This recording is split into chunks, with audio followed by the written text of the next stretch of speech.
আমি প্রিয়াঙ্কা মুখার্জি, বর্ধমানের বড় নীলপুর 14 নম্বর ওয়ার্ডে থাকি।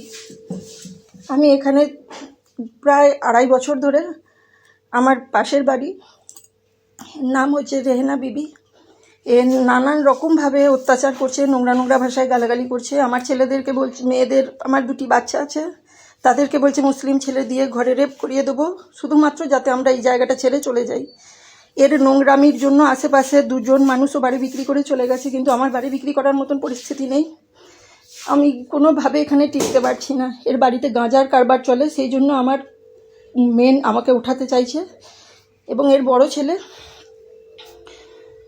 আমি কথা বলতে পারছি না, আমি বুঝতে পারছি না আমি কী বলবো।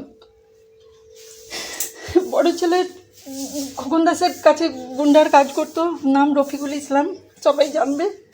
তো সেই ছেলের জোরে এই মহিলার জোর মারাত্মকভাবে অত্যাচার করছে। এই যে আমার বাড়ি, আমি দেখাচ্ছি।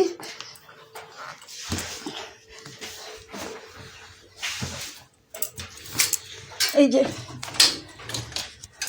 যে পিছনের বাড়ি, এই যে ছাদ দেখা যাচ্ছে, এই বাড়ি।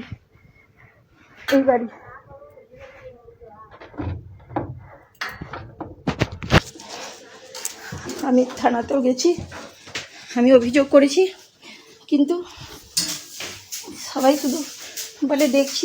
থানায় কেস করেছি, তৃণমূলের আমলে আমি রাজবিহারী হালদারের কাছেও গেছি, কোনো কিছু করতে আমি ত্রুটি করিনি, কিন্তু কেউ কোনো ব্যবস্থা করছে না। আমার আপনাদের কাছে অনুরোধ, প্লিজ আমাকে কেউ সাহায্য করুন, আমি আর এভাবে পারছি না।